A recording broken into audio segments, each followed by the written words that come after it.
guys!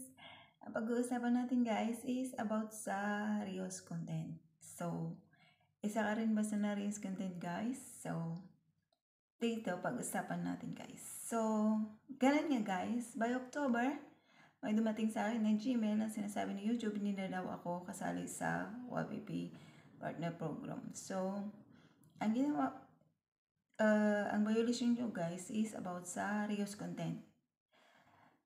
So, na-shock ako that time. So, hindi ko alam anong gagawin ko, why, bakit, saan ako na-reels. Ganun guys, ang mga katanungan sa isip ko. Kasi guys, si YouTube, hindi niya sasabihin sa'yo kung saan ka na-reels content. But that time guys, nag-concentrate kasi ako sa short. Hindi ako nag-upload sa long videos kasi sa klase ng trabaho namin dito sa ibang bansa is mahirap po, mas lalo po pag wala kang day off. Na wala kang day off. Tapos so gabi lang o kaya pag may time saka ka lang nakakapag-video. So ganun ang nangyari guys. So ang ginawa ko guys is ang may option naman dun guys kung na-reels ka is yung dalawang option guys. Yung isa is pwede kang mag-appeal and pwede kang mag-apply. Ang appeal guys is inabot siya ng mga 14 days. Ang re-apply is inabot siya ng 90 days guys. So, ganun nga guys ang nangyari sa akin. So, sa takot ko, kasi nagpunta ako sa mga tutorial. Ang dami kong pinanood na tutorial guys. Grabe, halos tad ng aking about sa Reels content. Mga tutorial. So, di ko alam anong gagawin, ganyan. Ang dami ko talaga, ang ginawa, mag-delete ka, deletein mo lahat. So, ang ginawa ko guys, hindi pa ako nag-a-appeal. Hindi ko alam kasi natakot ako. Siyempre, first timer, hindi ko alam anong gagawin. So, ang ginawa ko guys is nag-delete ako. Ang dami ko nag-delete. Delete na ako nag-delete. So, ganun pala guys. Bago ka mag-appeal guys is, hindi ka muna mag-delete kung mag-a-appeal ka. Pero pag hindi ka naman mag-a-appeal is pwede mo na siyang deletein. Kasi after 90 days, dapat malinis na lahat. Wala ka nang makikita ang reuse content sa yung alam mong hindi sa'yo na videos. So, ang ginawa ko guys is, hindi pa ako nag-a-appeal. nag-delete ako. Tapos hindi ko alam na bawal pala yun. Bago ka pala, hindi ko kasi binasa yung about sa reuse content. Basta nagulat na lang ako. Basta nag-delete ako sa mga Kasi ang pagkakalam kong na reuse ako guys is yung mga short ko na videos ni Mariam, Dingdong, mga ganyan. Mga artista ba? Tapos na kinuha ko lang sa TikTok. Tapos without editing ba? Hindi mo siya in-edit. Basta in-upload ko na lang siya ng in-upload na ganyan without editing, without nilagay na mga ano bang tawag nila doon? Inspiring na mga notes doon na dapat maglagay ka ng mga ganun. Na may matututunan yung manunood pag pinanood ulit doon sa original. So, ganun guys. So, hindi ko alam. Ganun lang. Tapos, pero, dinelete ko siya agad guys. Nag-delete ako nag-delete. Tapos, nagplan ako na mag-appeal. Pero nung nakita ko yung mga tutorial na hindi pala pwede yung mga ganun, hindi ka, at saka binasa ko yung ni YouTube about sa reuse content. Yung bang, hindi na ako nag-appeal guys. Hinantay ko na lang ang re-apply ko ng 90 days. So, ang ginawa ko lang guys is nag-upload ako ng nag-upload. Sabi kong upload hanggang sa And then, isa rin din guys, pag na-reuse ka, kung ilan ang watch hour mo dun guys, na nung na-reuse ka is nakakat na siya dun. So ako, kasi ang case ko is ako short ako nag-post nag-upload. Kaya ganun guys ang nangyari. Yung ba kunti lang kasi yung watch hour ko kasi nga nag-concentrate ako sa shorts. So, yun ang nangyari. So, ang watch hour ko is ilan lang. Kunti lang yung watch hour ko ata doon. Tapos, inabot na ako ng ano, yung re-apply ko kasi is by January pa siya. So, almost 3 months siya, guys. And then, nung nag-re-apply ako, guys, ang nangyari kasi sa case ko is, nung nag-re-apply ako, kasi doon naman sa ano is, pag magre-re-apply ka, guys, is wala nang kesyo-kesyo doon. Basta ang nakalagay lang doon is re-apply. Pinutin mo lang yung re-apply, tapos magde-direct na siya sa re-apply na siya. So, ang case ko, ang nangyari, guys, is, inindot ko na yung re-apply. And then, after that, mga ano, one day, pagtingin ko sa ano ko is, nagbawas siya, guys. So, nakapinding yung re-apply ko.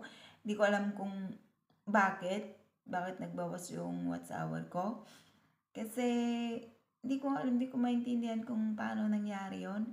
So, guys, ayun, parang ako nawala ng pag-asa. So, pero may mga kaibigan na nag-inganyo sa akin na just go on, mga ganyan. Ganyan lang talaga ang YouTube, yung bang kailangan consistent ka ba? Consistent ka. So, ang ginawa ko, guys, is nag-upload pa rin ako. Parang, sige na nga. Sabi ko kasi sa aming mga OFW is mahirap kasi yung bang oras mo lang is tinatansya mo lang yung oras kung kailan ka free. Mas lalo kami na walang day off. So, ganun nga ang ginawa ko, guys. So, by February, ayun na, na-complete ko na siya yung watch hour ko. Kasi may 3 videos ka lang doon. Kumbaga, may pipiliin lang si YouTube na 3 videos mo doon lang doon na pipiliin na yung ano doon na may ano doon na yung watch hour mo. May 3 lang siyang videos ko akong nakita doon na inano ni YouTube, na review niya.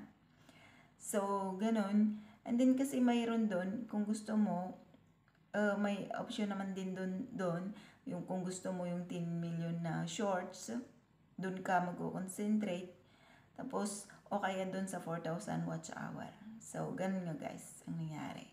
So, by February is, guys, almost katapusan kasi naghirap ako sa watch hour ko. Ang hirap kaya ng watch hours, guys, na i-maintain yung 4,000 watch hour. Ang hirap po sa mga small YouTuber na katulad ko, na hindi naman anuhan yung views, mahirap abutin pa yung pinakamahirap talaga yung watch hour. So, ayun nga, guys, ang nangyari. So, nung by February, ayun, boom, na-complete sa wakas. Na-complete din, guys. So, ngayon, na-complete na siya, guys. So, nag-automatic na siya. Nag-automatic na siya nung na-complete ko ng 4,000. Wala ka nang pipindutin, guys, doon. Nag-automatic na siya na nag-review agad. Tapos, nandun lang, dumating doon yung, yung babalikan namin within 30 days, i-review yung mga videos mo kung na-approve ka na ba sa, kasali ka na ba, yung sa community mo is okay na ba, kung wala ka na bang violation, yung mga ganun. Ayos mo na ba? Yung mga ganun ba, guys? So, ang nakalagay doon is 30 days. Pero, nung sa akin kasi, ang din lang is 4 days, guys. Na-approve na ako. 4 days lang ako naghintay. Pero yung mga iba, guys, na napanood ko ng mga tutorial is 1 day lang daw. Na-approve na sila. Pero sa akin po, guys, yung case ko is 4 days. So, after that 4 days na yun, guys, is sa wakas, first day of Ramadan, approve na po ako. Oh my gosh. So, I'm so happy. Ganyan, sa'yo. Yung bang blessings, oh my God, thanks God, alhamdulillah, mga ganyan. So, yung na ako is, ang saya-saya ako. Pero, nung mga 1 day ata, is tinignan ko yung mga videos ko. Pinanood ko yung videos ko sa isang phone. Wala siyang ads, guys, pero may dollar sign siya. Sabi ko, bakit kaya ganun? Anong nangyari? Ano bang problema? Tapos, hindi ko alam, parang, ano nangyari? Tapos, pero inayaan ko siya. Naghintay pa rin ako ng mga 2 days. Yung tinignan ko sa mga kaibigan ko, sabi ko sa mga kaibigan ko, tignan mo ako, may ads na sa videos ko. Tinignan naman ng kaibigan ko dun sa cellphone niya is, wala talaga siyang ads, guys. Pero may dollar sign siya. Sabi ko, bakit kaya ganun? Pero, nanood pa rin ako mga tutorial. Wala talaga akong nakita tutorial guys na mga ganun. Parang di ko maintindihan bakit ganun. So, hinayaan ko na lang. Sabi ko, ayan na, kung sa akin, di sa akin. Kung hindi, hindi. Ganun na guys. Pero after 4 days guys, again, 4 days. Again, 4 days. Sa wakas, yung pagkatapos ng is after 4 days napunta kami sa sa wakas nakita ko guys, may ads na siya. So happy. 4 days siya nagka-ads. So ganun pala guys. Pag pala na-reuse ka, tapos na-prove ka na ni YouTube, hindi pala siya basta-basta maglalagay ng ads guys. Si AdSense, i-review niya muna kung pasok ka ba sa community guidelines. So, kaya i-review niya. Depende po daw. Depende po kasi. Depende sa mga iba is 1 day, meron na. 2 days, meron na. Pero sa case ko ba is 4 days. So, sa mga tulad ko na na-reuse, tapos nag-reapply na walang ads, wait nyo lang siya guys.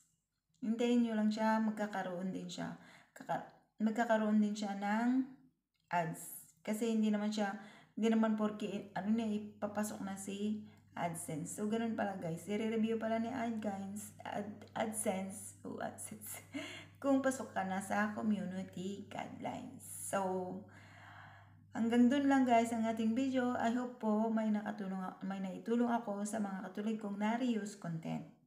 So, ang masasabi ko lang guys is, pag po tayong mawala ng pag-asa, just mag-upload lang ng mag-upload hanggang ayun, pasensya na po. Ang ganda. So, bye-bye po guys. God bless po sa ating lahat and sa mga nag-subscribe at sa mga nag-subscribe sa akin at nandyan na sumusuporta sa akin. Maraming salamat po sa inyo. God bless po sa ating lahat and bye-bye po guys.